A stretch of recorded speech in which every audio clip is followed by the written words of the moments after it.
आज की साखी गुरु अर्जुन साहब के समय की है। गुरु साहिब का एक सिख था, नाम था भाई कल्याणा। वह प्रचार करते हुए अमृतसर वापस आ रहा था। रास्ते में एक बहुत घना जंगल आया। एक डाकू ने उसको जंगल में घेर लिया। उस डाकू के हाथ में तलवार थी। तलवार को दिखाकर डाकू ने भाई कल्याणा को कहा, जो कुछ भी तुम्हारे पास है यहीं पर रख दो। भाई कल्याणा ने डाकू की बात सुनकर कहा, मेरे पास है तो बहुत कुछ, लेकिन ये मेरा नहीं है, इसलिए मैं तुम्हें नहीं दे सकता। डाकू ने कहा, मैं तुम्हारी गर्दन काट दूंगा।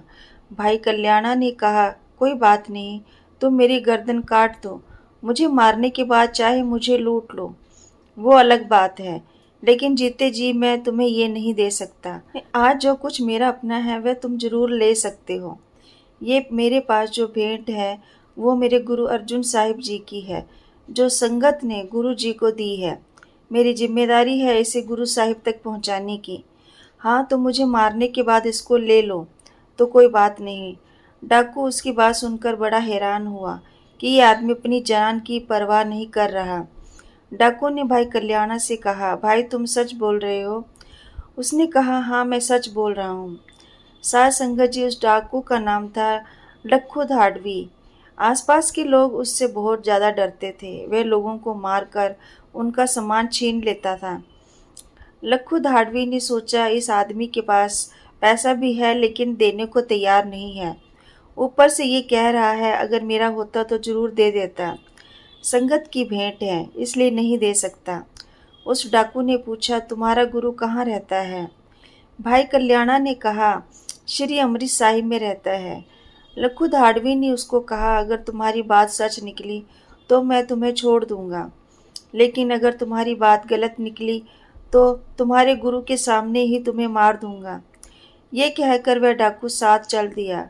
श्री अमृतसर साहिब जब वह पहुंचे तो गुरु साहिब धन धन सेवा करवा रहे थे।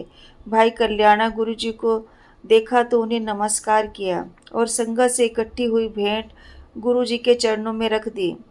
सेवादारों ने देखा कि भाई कल्याणा के साथ एक आदमी है जिसके हाथ में तलवार है। ये देखकर सभी सेवादार वहां इकट्ठे हो गए। उनमें से कुछ लोग उस डाकू को जानते थे। श्री गुरु अर्जन देव जी ने कहा, भाई कल्याणा जी, ये अपने साथ किस को लेकर आए हो? भाई कल्याणा ने हाथ जोड़कर कहा, गुरु जी मैं नहीं जानता ये कौन है। मेरी जिम्मेदारी इसको आपके चरणों तक लाना थी। अब इसके बाद आप जाने आइए जाने, मुझे नहीं पता ये कौन है। गुरु अर्जुन साहब ने पूछा, भाई तुम कौन हो? डाकू ने कहा, मेरा नाम लखू धाड़वी है। सच्चे बादशाह ने मुस्कुराकर कहा, क्या काम करते हो? उसने कहा, मैं लोगों को लूटने का काम करता हूँ। अगर कोई प्यार से नहीं देता तो उसे जान से भी मार देता हूँ। श्री गुरु अर्जुन साहिब उसकी सच्चाई सुनकर मुस्कुरा दिए। उन्होंने फिर पूछा, कभी जिंदगी में कोई अच्छा काम भी किया है या फिर यही लूटने और आदमी काटने का काम किया है? ये सुनकर लखू धाड़वी चुप हो गया। गुरु इसी अवस्था तक सिखों को लेकर जाना चाहता है जिस दिन अंदर से कह दे कि मेरा कोई अच्छा कर्म नहीं है। साथ संगत जी, बाहर बाहर से तो हम अपने आप को सही भी कह देते हैं, लेकिन हमारे अंदर असलियत कुछ और ही होती है। कोई हमको थोड़ा सा भी बुरा कह दे तो हम उसको मारने तक जाते हैं।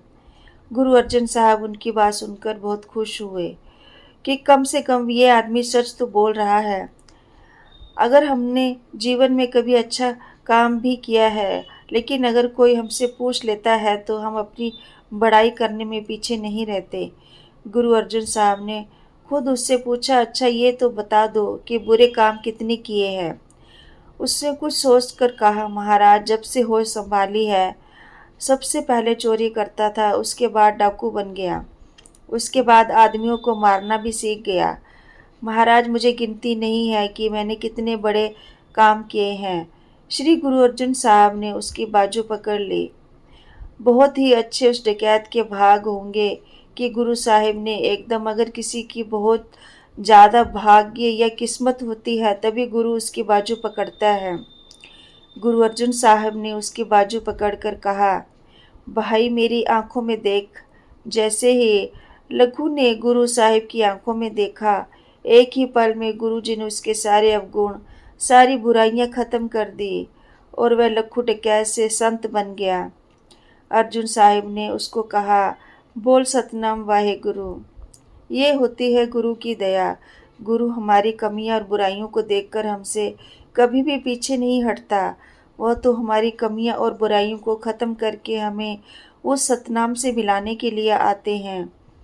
इसलिए हमें हमेशा गुरु के सामने सच्चे दिल से जाना चाहिए और गुरु जो भी समझाएं, जो भी कहे, हमें प्रेम से अपनाना चाहिए और बिना नागा गुरु के कहे अनुसार वाहेगुरु का नाम जपना चाहिए। जितना ज़्यादा हम जाप करते जाएंगे उतनी जल्द हमारी बुराइयां ख़त्म होती जाएंगी और साथ संगत जी जिस दिन हमारी बुराइयां ख़त्म हो जाएंगी वाहेगुरु खुद हमें लेने आएंगे। साथ संगत जी आज की साखी से हमें सबक लेना चाहिए और जीवन में हमेशा सच बोलना चाहिए। गुरु के घर सच्चे की ज़रूरत होती है।